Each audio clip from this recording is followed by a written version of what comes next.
नमस्कार। मैं doctor Neeraj Wingad, MBBS MD pathology, विगत 33 साल से दक्षिण राजस्थान के एक प्रतिष्ठित लैब हिंगर डायग्नोस्टिक सेंटर में कार्यरत हूँ। मेरा आपके समक्ष आने का एकमात्र ध्येय ये है कि मैं आपको अपनी जानकारी साझा कर सकूं, जिससे आपके समय और पैसे की बर्बादी या दुरुपयोग रुक सके। आज के ज़माने में सभी को पता है कि किस रोग के लिए किस डॉक्टर के पास जाना है। अगर रोगी को डायबिटीज़ है तो वो एक एंडोक्राइनिस्ट के पास जाता है। अगर हृदय रोग है तो एक कार्डियोलॉजिस्ट के पास जाता है। पर लैब्स और डायग्नोस्टिक सेंटर के बारे में मैं ऐसा नहीं मानता। उसमें आपका जो क्लिनिशियन है, वो आपको जिस रास्ते पे आपको जो रास्ता बताता है, जो एड्रेस बताता है, आप वहाँ जाकर आँख मीच कर अपने टेस्ट करा लेते हैं। अब उस लैब पे पैथोलॉजिस्ट है कि नहीं है। अब सबसे पहले तो पैथोलॉजिस्ट कौन है, क्या है। पैथोलॉजिस्ट MBBS के बाद 3 इयर्स का एक कोर्स होता है जो मेडिकल कॉलेज के पैथोलॉजी डिपार्टमेंट होता है, जहां डॉक्टर शरीर के विभिन्न अंगों के रोगों के बारे में गहन अध्ययन करता है और उससे रिलेटेड जो उसके नैदानिक उपचार हैं, जो टेस्ट हैं, जो डिफरेंट मशीन्स हैं, उस पर वो काम सीखता है और पारंगत होता है और फिर वो अपनी सेवाओं के लिए उपलब्ध होता है।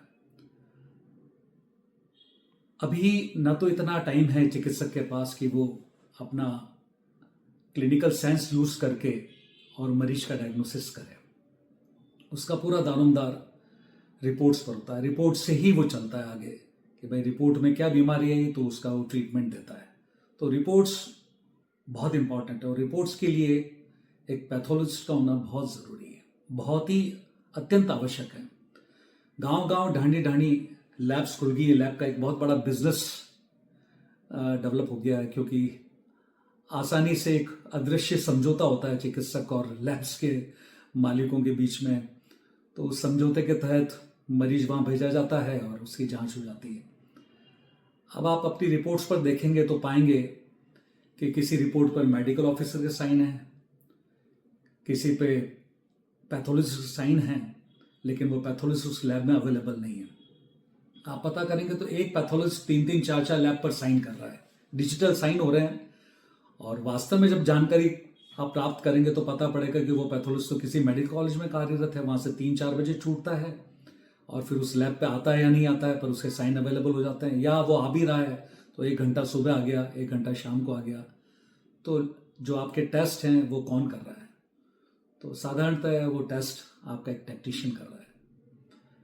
ऑटोमेटेड मशीन्स हैं, माना कि ऑटोमेटेड मशीन्स पे बहुत सारी चीज़ें हो जाती हैं, लेकिन माइक्रोस्कोप का आज भी बहुत बड़ा इम्पॉर्टेंस है। और आपकी जितने भी यूरिन की स्लाइड्स हैं, ब्लड की स्लाइड्स हैं, CBC काउंट्स हैं, मशीन से अपने को माइक्रोस्कोप पे कंफर्म करनी पड़ती है। आपके जो कैंसर की जांचें हैं वो सारी माइक्रोस्कोप पे होती हैं और उसके लिए पारंगत पैथोलॉजिस्ट का होना बहुत ज़रूरी है।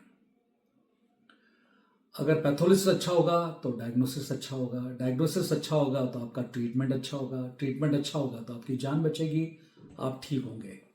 तो मेरा ये मानना है कि आप जिस पर भी लैब पर जाएं, आप पहले पता करें कि वहाँ कौन पैथोलॉजिस्ट कार्यरत है, उसको कितने सालों का अनुभव है, और आप जिस चिकित्सक के पास जा रहे हैं उस चिकित्सक से पूछिए कि साहब आप खुद के टेस्ट कहाँ कराना पसंद करेंगे, किस लैब पर आप खुद के टेस्ट कराएंगे, तो वो उस लैब पर ही भेजे। सामान्यतः ऐसा होता नहीं है, क्योंकि ये जो एक तरह से बिजनेस हो गया है और इसकी कई सारी अपनी विसंगतियां हैं, उसके बारे में मैं आपसे समय समय पर आपसे अपनी जानकारी साझा करूंगा और आपको सही रास्ता बताऊंगा। धन्यवाद।